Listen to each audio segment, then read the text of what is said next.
குடிக்கிறதையும் மதுக்கடையும் யாரால் மூட முடியும்? ஆமாங்க, முடியாதது ஒன்றும் இல்லை.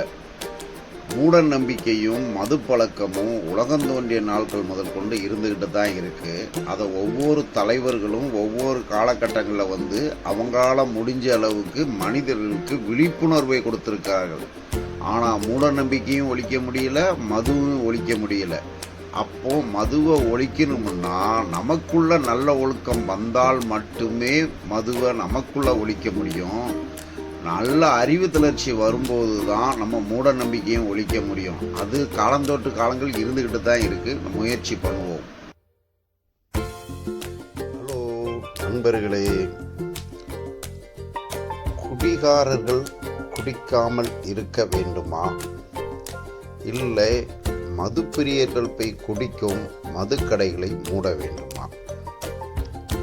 மதுக்கடைகளை மூடிவிட்டால் மது பிரியர்கள் குடிக்காமலே இருந்து விடுவார்களா? மது என்கிற போதை தருகிறது. டாஸ்மார்க்கள் விற்கிறதுல மட்டும்தான் போதை இருக்கிறதா? யூடியூப்பை திறந்தா பாட்டியும் தாத்தாவும் ஆப்பிளை விட்டு வீட்டிலேயே ஒயினை தயாரிக்கிறாங்க. கிராமங்களில் மலையடி வாரங்களில் கள்ள சாராயத்தை அவங்களே காமிச்சு அவங்களே குடிக்கிறாங்க. கவர்மெண்ட்டுக்கு சில இடங்களில் தப்பான கள்ளச்சாராயமும் அடிக்கப்பட்டது. இன்னும் ஓவராக போனவன் குயிக் பேஸ்ட்டை எடுத்து பிளாஸ்டிக் கவரில் கசக்கி அதில் போதை ஏற்றுறான். பெட்ரோல் டேங்கை ஓப்பன் பண்ணி அதில் போதை ஏற்றுறான். வார்னிக்ஸை ஓப்பன் பண்ணி அதில் போதை ஏற்றுறான். இந்த போதை பிரிவுகள் உலகம் தோன்ற நாள் முதல் அந்த காலத்தில் இருந்து ஒரு பிசாசு கடவுள் இருக்கிற மாதிரி நல்ல மனிதனும் கெட்ட மனிதனும் குடிக்காத மனிதனும் குடிக்கிற மனிதன் இருந்துக்கிட்டே இருக்காங்க. நான் ஒரு ஏழை வீட்டில் பிறந்து வந்தவங்க. எங்கள் கிராமங்கள்லாம் பார்த்தீங்கன்னா போதைக்கு அடிமையான ஜனங்கள் இரவு நேரங்களில் அப்படியே போதையில் எம்ஜிஆர் பாட்டு பாடிட்டு வர்றவங்க இருப்பாங்க, சிவாஜி பாட்டு பாடிட்டு வர்றவங்க இருப்பாங்க, ரஜினி பாட்டு பாடிக்கிட்டு இருப்பாங்க. இன்னைய காலகட்டத்துக்கு இன்னைய தலைவர்களுடைய பாட்டை பாடிக்கிட்டு கூட வருவாங்க. ஒரு காலங்களில் போதையை போட்டால் வீரம் வருதுன்னு கூட சினிமாக்களில் காமிச்சாங்க. பாக்கு போட்டால் வீரம் வருதுன்னு காமிச்சாங்க. எங்கள் ஊரில் தபி சொக்லால் பீடியை பற்றி விளம்பரம் பண்ணுவோம். இழுக்க சுவைன்னெலாம் பேசுனாங்க. ஆமாங்க, எங்கள் ஊர் கோவிலில் எங்கள் விட பெரியவங்க கொட்டை அடித்த உடனே அப்படி குதிச்சு சாமி ஆடுவாங்க. 20 வருஷம் கழித்து பார்த்தோம், அந்த சாமியாடிய அம்மாவுடைய பிள்ளைங்க டாக்டராகவோ இன்ஜினியராகவோ படித்து நல்ல உத்தியோகத்தில் இருந்தால் வருஷத்தில் ஒரு நாள் கோயில் கொடைக்கு வருவாங்க. அந்த படித்தவங்க யார் மேலேயும் அம்மா ஆடின மாதிரி சாமியாடி பார்க்குறது ரொம்ப ரொம்ப ரேருங்க. இப்போ பாருங்கள், தந்தை பெரியாரை பற்றி நான் கொஞ்சம் படிக்கிறதுக்கு முன்னுக்குட்டி எனக்கு படிப்புனா என்னன்னே தெரியாதுங்க. அவர் புக்குகளை படிக்க ஆரம்பித்தது அண்ணாவோட புக்கை படித்தேன், பெரியாருடைய புக்கை படித்தேன், கப்பலொட்டிய தமிழனுடைய புக்கை பார்த்தேன், பாரதியோட புக்கை பார்த்தேன், காந்தியோட புக்கை படித்தேன், காமராஜருடைய வரலாறை படித்தேன், கண்ணதாசன் புக்கை படித்தேன், வைரமுத்துகளுடைய புக்கை படித்தேன். இப்படி எண்ணற்ற அண்ணாவுடைய புக்குகளை படிக்க நம்ம எங்கே இருக்கிறோங்கிறத உணர்ந்துக்கிட்டேங்க. நான் எங்கே இருக்கிறத உணர்ந்துக்கிட்டேங்க. இப்போ ஒரு கவர்மெண்ட் சொல்லுது 10 ரூபா பாட்டில் வாங்கினாங்கன்னு சொல்கிறாங்க. 10 ரூபா வாங்கினாலும் பாட்டில் குடிக்க தான் செய்கிறான். 18 வயசு பையனை படிக்கட்டில் தொங்காதடா, தொங்குனீன்னா 40 ரூபா டிக்கெட்னாலும் அவன் 40 ரூபா கொடுத்து படிக்கட்டை தொங்குவான். அதே 45 வயசை கடந்தவன் நேரே சேரில் உட்காருவான். இதுதாங்க உலகம்.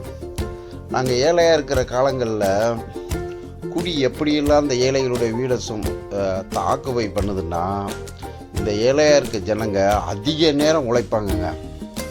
டைமிங் சாப்பிட மாட்டாங்க, டைமிங் தூக்க மாட்டாங்க. அவங்களுக்கு சாமி கும்பிட்றதுலேருந்து வீட்டில் சண்டை போடுறதுலேருந்து பொறுமை இல்லாத மனிதர்களாக இருப்பாங்க.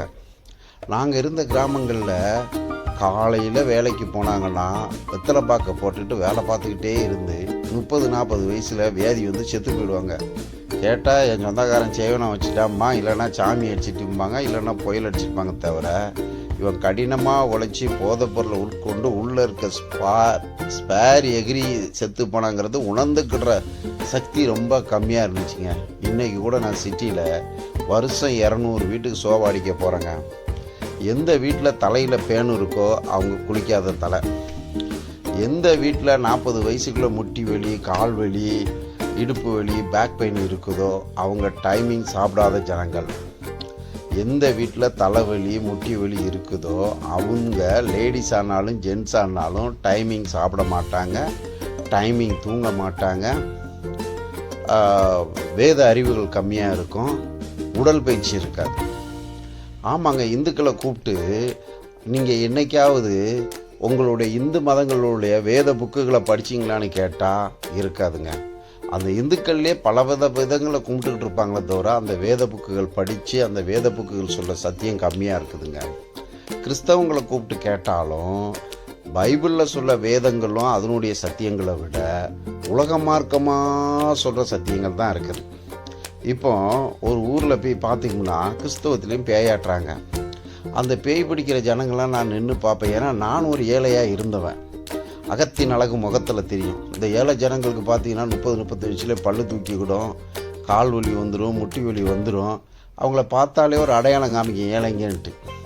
இவங்களை உட்காந்து நீங்கள் இந்த வாரத்தில் என்னங்க சமையல் பண்ணீங்கன்னு கேட்டிங்கன்னா ஒரு சாம்பார் வைப்பாங்க, ஒரு காரக்குழம்பு வைப்பாங்க, நான்வெஜ் ஏதோ ஒன்று வைப்பாங்க. மீதி நேரம் ஊறுகாய் அந்த மாதிரி சாப்பிடுவாங்க, தண்டல் வாங்குவாங்க, மீட்ரு வெட்டி வாங்குவாங்க, சாமி கும்பிடுவாங்க, அடித்தடி போடுவாங்க. சின்ன விஷயத்தில் விட்டு கொடுற அளவுக்கு வேத சத்தியங்கள் சொல்கிற அறிவு நாலேஜே இருக்காதுங்க.